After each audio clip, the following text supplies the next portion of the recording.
Aikido has been in a wave of controversy for years now. Even the once considered god of Aikido in popular culture is now being washed away in the mud. But what has happened to this art's once former glory? Where did it all go so wrong? Morihei Shiba, also known as O-sensei, the great teacher, born in 1883, during his life has become a master of a classical Jiu-jitsu style of Aikido-jutsu, a form of Kenjutsu, Japanese swordsmanship, and Jiu-jitsu, the art of the combat staff. He was also a devotee of various spiritual practices, spending a big part of his life in meditation and studies of sacred texts. With years of experience, he has come to connect all of his knowledge into a martial art that he called Aikido. Aikido was so highly respected that for a certain period of time, only people who had a recommendation were allowed to practice it. Many famous martial artists from entire Japan came to train with Ueshiba and had a lot of respect for him. Yet these days, Aikido is looked with a lot of skepticism by fellow martial artists, most notably by that of MMA and BJJ, although not excluding many others. But in order to realize where this has started, we will have to take a better look at the past. Traditional Jiu-jitsu was created and developed in Japan by the samurai,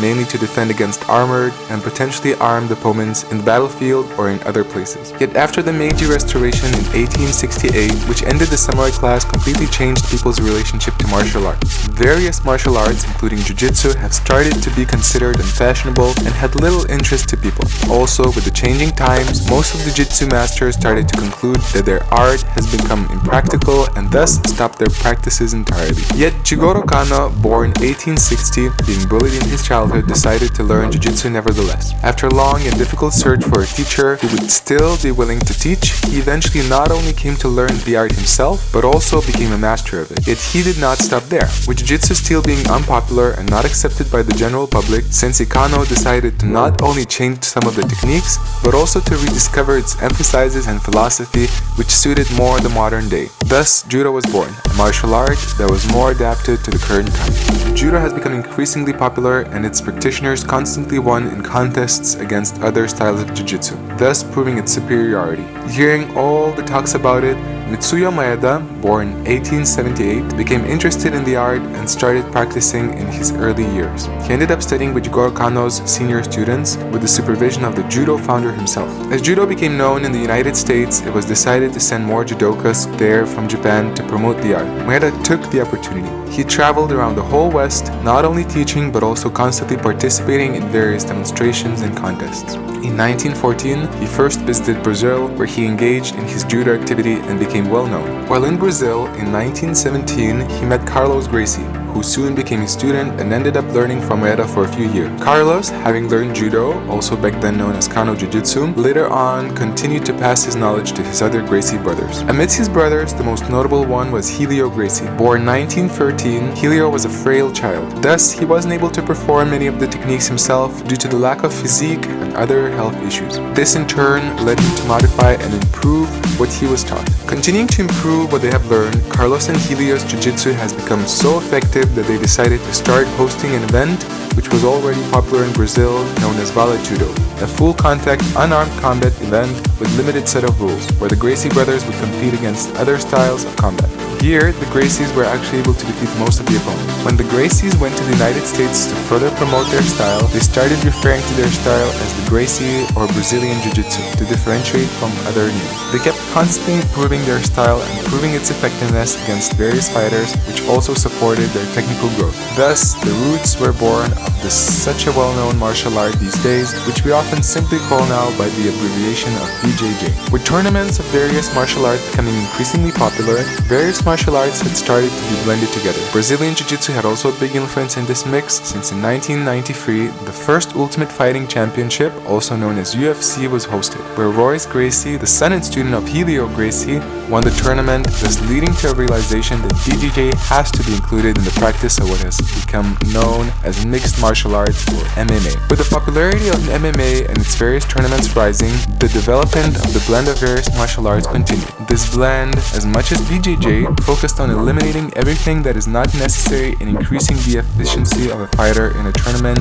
leaving only whatever is most practical. In other words, practicality and efficiency has become the basis of modern martial arts. Yet here we reach the point where we come back to Aikido. With its deep philosophical roots, Morihei Ueshiba did not approve any competition. He stated that Aikido is meant for reconciling conflict and the betterment of the individual rather than deciding who is more efficient. Thus, Aikido was never exposed to an urge of needing to improve its techniques in order to perform better in tournaments, or was never continuously forced to look at its lacks. Also, ironically enough, despite that Sensei kept improving and changing his art, many of the Aikido instructors refused to change Aikido on a fundamental level, trying to honor the founder in this way. Even some main Aikido teachers, such as Sensei Morihiro Saito, went so far as to make it his primary goal to preserve the art exactly as it is. While this corresponds to the cultural values of Japan, to preserve and honor the past, this phenomena has been transmitted to the West as well, with many instructors refusing to make any substantial changes to the art, thus leaving Aikido with the same form, techniques, and presentation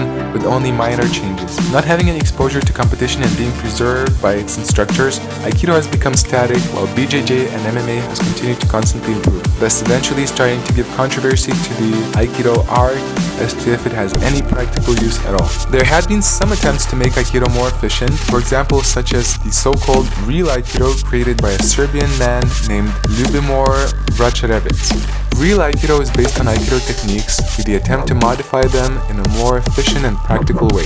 Yet while it maintains a similar external shell to Aikido that was founded by Ueshiba, it does not touch upon the original philosophy or spirit that the founder felt are absolutely necessary in this art, which brings us to the second wall that Aikido is facing. Many of Aikido instructors, including the top students of Ueshiba, were so focused on the technical side of Aikido that most of them neglected the spiritual side almost entirely, which again brings us to the ironical fact. For Ueshiba, the spirituality and Aikido were inseparable. He even went so far as to saying that these techniques are only for health. What Aikido is about is spiritual. Yet even these days, so many instructors are focused on trying to prove Aikido's liability as a martial art, or try to preserve it so much that the spiritual side of it becomes left out. While even senior instructors and many Aikidokas are facing this conflict, not being clear on what Aikido is or where it should go, the art is left with so much controversy and space for criticism. Yet what if we would change this? Sensei Morihei Ueshiba saw Aikido as a tool to reconcile the world and to help individuals improve not only their physique, but most importantly their character.